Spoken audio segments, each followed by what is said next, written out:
Hello and welcome to the Trinity Music Podcast. On today's episode, we have John Cooley, former music pupil, no longer music pupil, but we have department icon, John Cooley. How you doing, John? I'm doing good, how are you? Good, yeah, plugging away, getting there. Music exams are next week. Do you remember that from last year? Oh, that was horrible. It was bad. Yeah, no, it was absolutely horrible. You got a bit of PTSD thinking about that? They get flashbacks, everything goes black and white. Aye, Do Re Mi. No, never. Was it EastEnders, Somewhere Over the It Rainbow? was Somewhere Over the Rainbow and Do a Dear. I'm never playing those songs ever again. Yeah, well, I remember you used to sit for... Well, you were in Mr. Merit's class, weren't you? But yeah, then but, was in here you at got number 7, extracted onto keyboard 7 for intensive... intensive care. intensive support on the keyboard. I still, sometimes when I'm walking past, my fingers just do, the actions for it. Yeah. It's Well, horrifying to you remember. ended up doing quite well, though, didn't you? What did you get? I got a B, I think. Well, if you're getting a B in a National 5, you can say, I've done a good job there. So, aye. Yeah. What about this year at school? How's it going for you in S5? I know it's a busy time and it's difficult and that, but how's it going? It's going decent, yeah. Plugging away again, yeah. Yeah, I've been doing all right in some of my subjects. Good. What do you study this year then? Math, English, modern studies, travel and tourism, and PE. PE as well. Cool. Yeah. Is travel and tourism something you've just picked up this year, or did you do it before? Yeah, I just picked it up this year. All right. And it's all right. What does that involve then? Because that may be quite interesting to a few people watching this. Because obviously people know what history involves usually in modern studies. Yeah. What about travel and tourism? What do you do in that? It's literally just you do employability and all that, so it's good for if you want to get a job. And it's just information about trends in tourism and all that stuff around the world. Like you do Europe, Scotland, and customer service, I'm pretty sure. All right, okay, and you learn how to work as a travel agent sort of thing. Yeah, and how to deal with complaints and all that and write letters. Oh, good. It seems really useful for, like you say, employability skills and stuff like that. Brilliant. Well, as is the case with the podcast, John's on to talk about his favourite 3 songs of all time. Was it easy to pick these 3 songs, or did you find it quite hard? No, it was quite difficult to pick. Aye. Did you have a big list of ones, and then you just sort of whittled it down? Tons of songs that I really like, but I picked the 3 best that are probably good. Good, but I thought the first thing I thought when you said the songs was, wow, there's quite a lot of kind of cool songs. Like the 3 songs are all really interesting. One of them is a cover as well, which I think is quite cool for the original artist. One of them is one of my favourite songs as well, and one that I hadn't heard of before. So we've got a nice mix of different stuff. So have you got one that you'd like to talk about first? The Man Who Sold the World cover. The Man Who Sold the World cover, fantastic. By Midge. So the original song was by David Bowie, I think, back in 1971, I believe it was. In the 70s, And Midge covered it in the 80s. So how did you first encounter this song? Where did this one come from? I first actually heard the song probably about 2016-ish, around that time, when I played Metal Gear Solid. Yeah. It's one of the main themes, the songs throughout the game. Yeah. And it sort of portrays the character of Snake. Oh, nice. I won't get into any further information because I could spoil it. But so you got it from playing the game? Yeah. Did you instantly go, oh, that's a great song? Or did you just did it grow on you over time over playing the game? Yeah, no, I've played that game for about probably 600 hours. So it sort of grew on me. But is that on Xbox? Or? It's on Xbox Game Pass, I'm pretty sure, and PlayStation Plus and all that. And it's also cheap on Steam. Is there quite a good soundtrack in that game? Yeah, loads of good songs it's in there. filled with songs from the 80s and 70s. It's tons of great songs, and you can just play them on a Walkman in the game. Yeah. Oh, cool. So Midge, interesting you mentioned Midge. He covers the song. He's actually from quite near here. He's from Cambuslang, which is just down the road, the other side of the city. Do you know any other Midge songs? Is it just this one that you took an interest in? There's 2 others I've heard, and the name of the songs just completely escaped my mind. They're on my light song, which is 800 songs. He's had a really successful career as a songwriter and a singer. Yeah. He's the guy that does the Band-Aid song as well. Do They Know It's Christmas? I think so, yeah. He co-wrote that with Bob Geldof, and he organised Live Aid, which is where Freddie, the Queen, you know that one with the famous gig in Wembley Stadium, and the one they do it in America at the same time. He organised all that. It's an amazing career that he's had, and he's worked in loads of other contexts with bands and stuff. Really well known. Yeah, really well known guy. What is it about this song that you like then? Is there anything particular? Is it because of the game, or is it the song in its own right you like? That's one of the main factors, I'd say, but it's just the way it plays, it's completely different, because obviously with other versions of the song, the David Bowie version, it's about him, talking about himself and how he's became a new man. Yeah. The Nirvana one's sort of about inner demons and that, and I think this one's just far better on its own because it's just so different from the rest, and the beat and everything. It's just a completely better song in my opinion. That is a brilliant. It's so atmospheric. I like he's some sort of effect on his vocals, and they sound kind of trance-like. So it's quite spacey and really just cool and atmospheric to listen to. And the Nirvana one's a famous cover because that's from that Unplugged thing, that MTV Unplugged where they did a gig that's really famous with Kurt Cobain's cardigan that he wore, that was like quite a well-known thing in music history. I really like this cover as well. Other things I wrote down was like I liked that he takes a lot of the original bits from the first song, but he does it in his own way with like keyboard instruments. Yeah, It's just reinvents really cool. it. So have you got any like memories associated with the song, or is it more just from playing the game? Well, mainly, I'd say like, for example, I used to play it all the time, like on loop. I'm not sure why. I used to just play random songs on loop, and I did that when studying. Yeah. I thought it was like a really good song, and also I'd just come off of playing the game. Yeah. So yeah, it helped me study. Does it just help you? Have you got a wee playlist for studying music? Or is it just No, I something- just like randomly play songs that I like. Aye, no, it's a really good tune for that, for putting you in a kind of chilled out space. Yeah. Have you got like any like favourite like bits of the song in particular? Is there any bits, like any words that resonate with you, any lyrics? Or? The chorus part, like Yeah. when he says the man who sold the world, because like that part in the game is like really substantial to it, and it's also just the way it comes off and it starts playing the instruments really well, which just fits so perfectly. Aye. I was going to ask that actually. See, when you see this song in the game, is it just background music as you're playing the game, or is it linked into what you're actually It's doing? actually linked in because the character Snake, he's called the man who sold the world, and it follows him, and mainly it's like all about how he tricked the government and all that, and how he's this like super successful mercenary. Aye, and it all comes from there. Yeah, and like, there's a really big plot twist at the end, which like fits in perfectly with the song, and it plays over the ending. That's nice. I was speaking to us about kind of something what Robbie Greer was talking about in the last podcast, like how music and gaming are really linked together, Yeah, and they parallel each other. and how perfectly. songs often make games what they are, and vice versa to a certain extent. Like that, this game has propelled that song to a much more like bigger audience. But it's a brilliant song. Do you remember the first time you heard it when you first played the game? Yeah, that was probably- 2016, were you saying? Probably around 2016 early to like just basically as soon as the game came out. I've always really liked the Metal Gear series. I played the third one on the Nintendo DS. I had Metal Gear Solid 4, Guns of the Patriots, I'm pretty sure it is. Nice. I got that when around the time a little while after that came out, and I've just always loved the games. And when I heard that in the game, I just instantly clicked straight away because I liked the original, and that was, in my opinion, better. So I really liked that. Aye, had you heard the David Bowie version first? Yeah, before so you I'd heard that. recognised it a wee bit. Yeah. Yeah, it's a brilliant cover. One to go and have a listen to. So John's first song is "The Man Who Sold the World," but it's the Midge cover. I think that's how you pronounce his name. Is it Midge? I think it's Midge. Midge, yeah. Sure. Who's a Scottish guitarist and singer-songwriter who's in a couple of famous bands as well. But one to go and check out, "The Man Who Sold the World." The original one's good as well, so go and listen to them both. You will like them. They're very like easy to listen to. Yeah. Quite the lyrics are quite cool as well. They're quite kind of philosophical. Makes you question life a wee bit when you listen to what they're saying. But aye, great track. So song number 2, what do you want to talk about now? Carry On Wayward Son by Kansas. Yeah, Carry On Wayward Son, Kansas. One of my closest friends, Joel, I've not seen in ages. This is his favourite song of all time. It is a really good song. Oh, it's a brilliant one. Just all-time classic American rock song. Do you remember when you first encountered this one? Probably a really, really, like, when I was really young. You know the show Supernatural? Yeah. It's they play a that at the end of massive every part of season. this. And That's the they series. play it like quite often, and also that's probably one of my earliest memories when I was about probably 6 or 7. I really liked the way it sounded, and my dad played it in the radio. He had it saved. Yeah. So that was also really good to listen to. Right, nice. So do you associate with memories of like growing up and stuff like that? Yeah, it's when just you're it's a younger? song that like my mum watched the show quite a lot, so it's a song you'd always hear like in the living room or something. Nice. Because she would binge the show. Yeah, So. and you've just kind of grown up listening to that tune. I've also watched the show multiple times, so it's like I'm also familiar with it through that as well. Yeah, it's a lovely track. It's one of those ones that first kicks in. Everybody knows the first line, like just to carry on a wayward son bit. It's brilliant.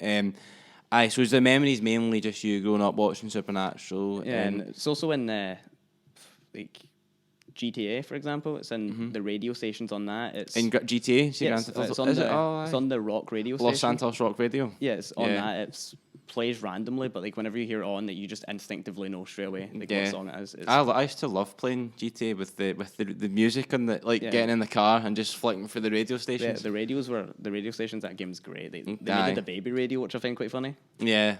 It's amazing how much effort they put into that game. Yeah. Like, is there talk of a GTA 6 coming Yeah, out? GTA 6. Some of the leaks came out for that, and Yeah. that's probably going to be out in a couple of years. Couple of years, aye. Yeah. Is it Rockstar that make GTA? Yeah, Rockstar. They make like Red Dead and all that. That's a Scottish company. That's right, actually. Yeah. Aye, somebody told me that recently. I didn't know that. You can get different football strips in Bowie. Yeah. And you can find like for example, different teams, like famous Scottish Ah, teams, right. like up on display, and Also, across all the games, there's like Scotland flags, like just hinted about. I didn't know that. That's very cool. I love the Grand Theft Auto games for a lot of the time for the soundtrack. Brilliant. Loads of other great songs on Los Santos Radio, rock radio that people should go and check out. So the first time you heard it was kind of growing up, but you've also heard it like through more games and all that sort of thing.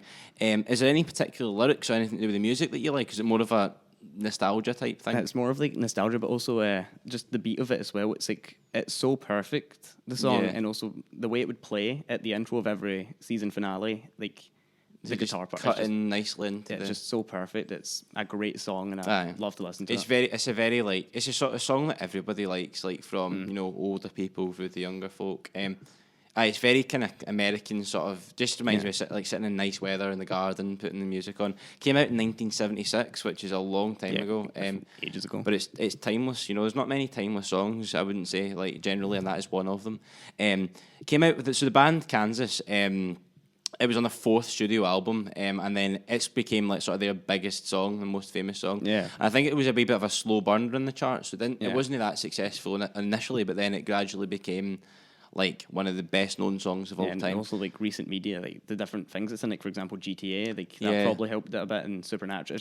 It's all culminated and made it far more well known as well. Yeah, it's great that song released, a long time ago. And was that a long time, nearly 50 years ago? It's still relevant because of its use in games and its use in media. And even in the Supernatural, which ended like almost 2 years ago now, I'm pretty sure 2 or 3 years ago, it was still used then in the finale. It's the same with like the Stranger Things effect on that Run Up a Hill song. Like it brought the older songs back. It just brings the songs back into the mainstream. It gives it a new audience to go and listen to. I'd love to know the statistics of people that discover artists through music, through movies and games. It must be like probably like way higher than like radios. Exactly. Loads of people get their music from that. It's brilliant. So that's song number 2, Carry On Wayward Son by Kansas. Definitely one to go and listen to. On the sort of Desert Island Discs kind of catalogue. See if this is maybe a different bit of doing this. See if this was your last day on Earth, would you still pick the same 3 songs, or would you change it up a bit? I'm not sure. Like, see, maybe my last song, I might change that, maybe, with Danger Line from Avenged Sevenfold. Yeah. That's maybe, I don't know. I had to pick between those two. They're both really good songs, in my opinion. Aye, well, that's a seamless, smooth link into it. So, song number 3, you've gone for A Real Hero. Is that the name of it? Yeah. Now, I didn't recognise this song at all when I just saw the title of it, but we watched it just there before we started filming this. Another excellent track. So, A Real Hero by, is it the Electric College? The Electric Youth College. Electric Youth College, yeah. So, when did you first encounter this song? Probably almost 10 years ago, if not. 10 years ago? Quite a while ago. It was in the movie Drive. Which stars Ryan Gosling. Aye. And the song, it parallels the movie perfectly. Mm-hmm. It's about what makes a real hero and a real human being. And it's based on like a World War II fighter pilot who saved someone and a whole ship of people. It's a really good song. Is it nice? It's a lovely song to go and like, even if like it fits well with the movie, doesn't it? With the scene in the movie, but also in its own right, it's a good tune as well. Yeah. So did you, again, similar to the previous question, did you listen to it in the movie and go, "Oh, that's a great song," or have you come back to it in recent times and remembered it from the movie? Well, when I first heard it in the movie, I thought it was a really good song, but like, I was really young and stupid, so I didn't know anything. And in recent years, like probably the past 3 or 4 years, I've came back to it and I really enjoy it. Did you watch the movie again, or did you just remember that the song was in it? I watched the movie again. What I normally do is I just go on marathons of movies I really liked, and that's Drive's one of my top movies. So, it's a really nice track. One to go and listen to, definitely. Again, like I'm gonna go and listen to it a wee bit more because we've been busy with school with exams coming up, and I've not had time to like usually with the other guests. I've sort of sat down and proper listen to the tunes, but I've not had much time to do that this time. But it's one that I'm going to go and listen to again. A brilliant track, A Real Hero by the Electric College. Is there anything about the music you particularly like in this song? Or I think the sort of beat to it. The beat. I think that's the same for all songs, to be honest. The beat is really good, and the build up of the music, how it goes from being really quiet at the start to going up, and then when it hits A Real Hero, it's loudest. Yeah, and then it plays perfectly across that, like the whole song. Aye, is that to you the most important bit in a song? Is like the rhythm of it? It fits perfectly, and also with the movie, it plays at certain points in the movie, and it plays perfectly at the end of it into the ending, which it starts quiet and then it finishes quiet, which I really like. I love thinking of these film directors. Like, do you think they plan the scene around the song, or do you think they just think, oh, I'm going to find a song that fits with that scene? I think and then just add it in. Might have, because the song came out like literally, I'm pretty sure within a year of the movie. Aye. So there's so many perfect scenes from movies that are enhanced by the music of them. Like, if you swap the song over for something else, the scene would be nothing like as impactful as it is. It makes it far better, and it increases like the emotional intensity in so many scenes. Aye, and the thing about this song is it must be really well associated with that film, because when we typed in the YouTube, the first thing that came up was not the song, it was the scene from the movie. Yeah, it was that like featured free the song. clips from the movie. Yeah, it's brilliant. I can think of the top of my head a couple other good films, like scenes that have got music in them that I always associate with that film. Have you ever seen Spider-Man before? Yeah, I've seen old Spider-Man. You know the song "Raindrops Keep Falling on My Head"? Yeah, from Spider-Man 2. Aye, that's Spider-Man 2. I'd never heard that song until there, and I can't unsee the movie. Whenever you hear it, you think of like when he was walking about without his powers. Aye, then munching the hot dog when he was looking really happy. So perfect. With it's movies. amazing. Yeah.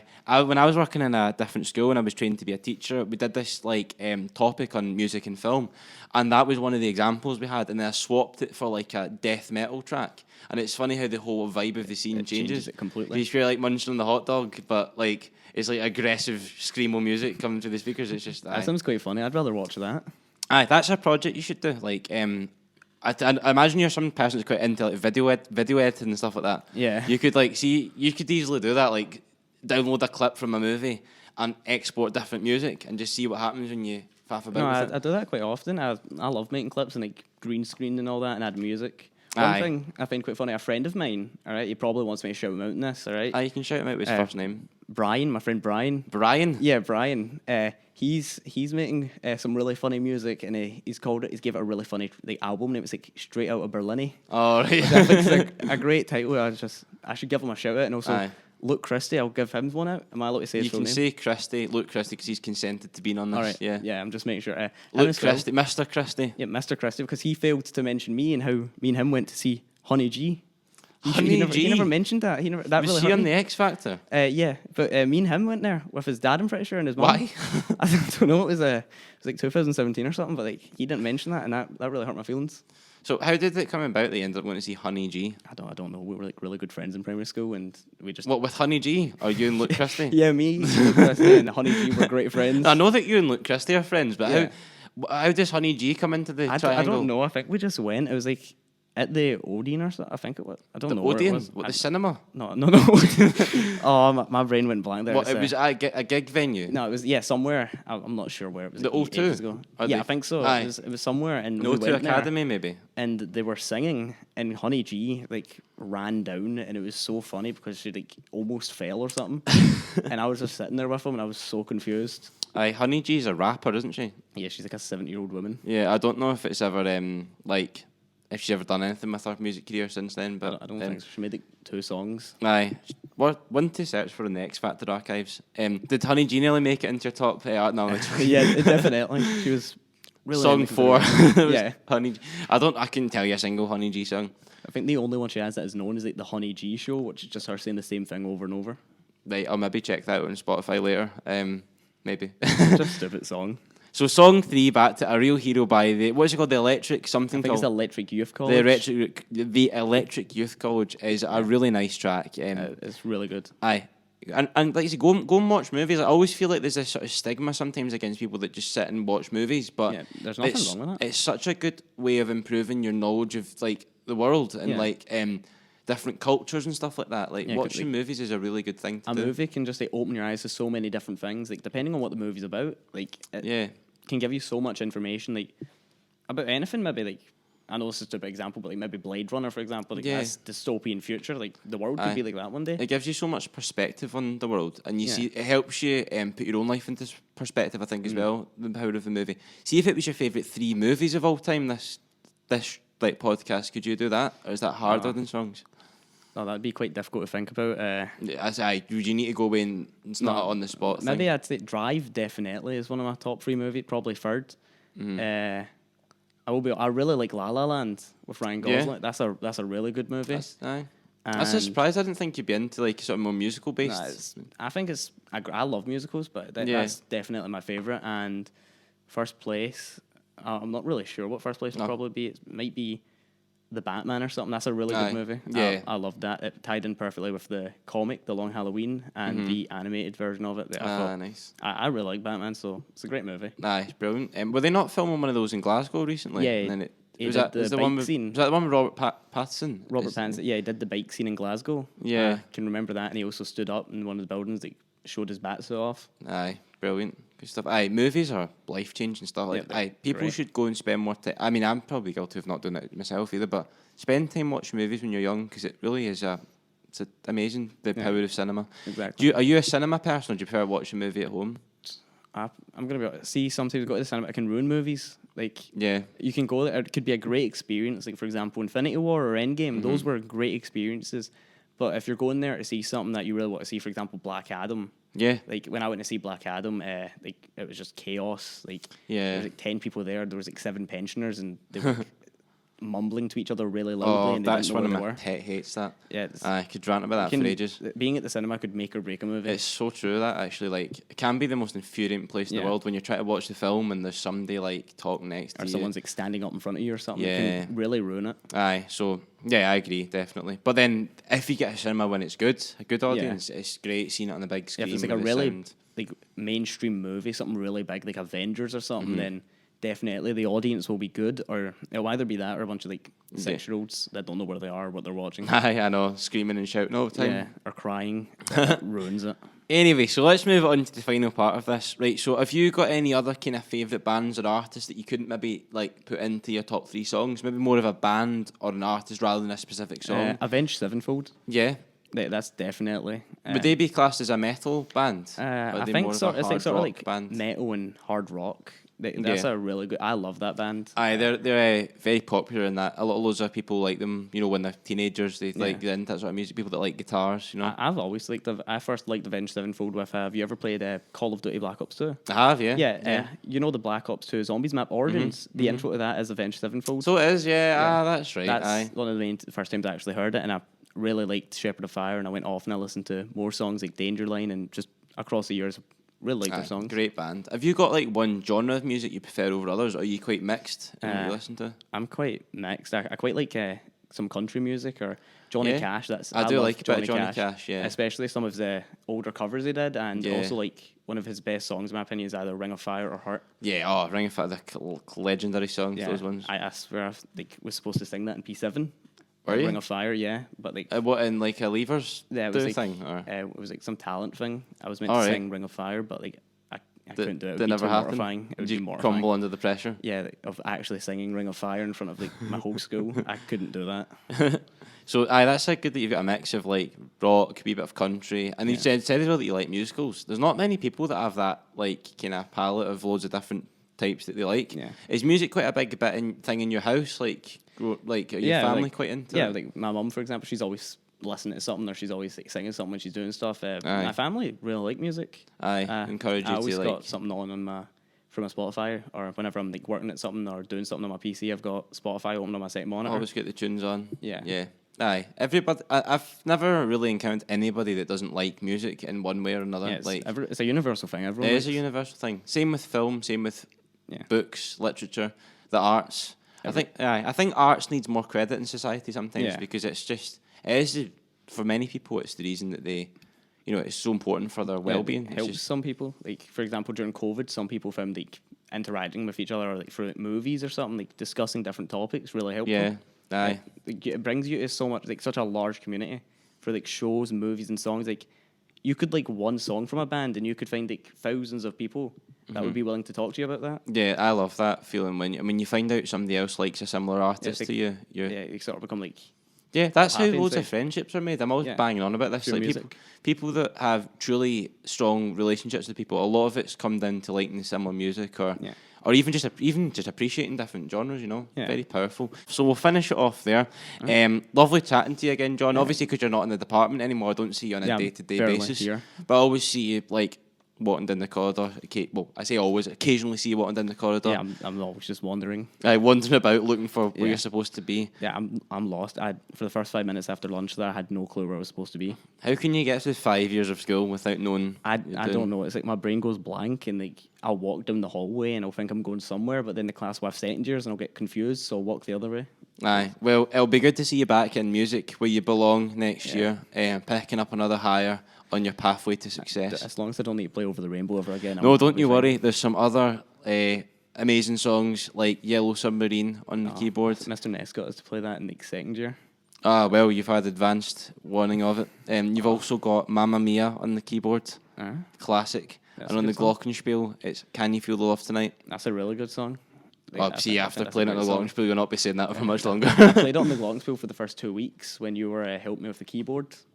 Oh, right, aye. Because you'd done your Glock songs, yeah. Yeah, so it was decent. I got to the second line. Well, see, like, when you get to higher practical, like, you'll probably find the Glock you'll be able to learn quite quickly because you've spent so long, like, learning the skills to play them. They'll come back to you quickly when you come back, so it'll be good to see you again back in the department. It'll be good to be back in the department. Nice. And then, obviously, music is clearly a big passion of yours, so keep listening to new tunes, keep spreading your love for music, because it's the best thing. It's an amazing thing. Nothing's like it. Thanks again for watching, everybody. See you next time.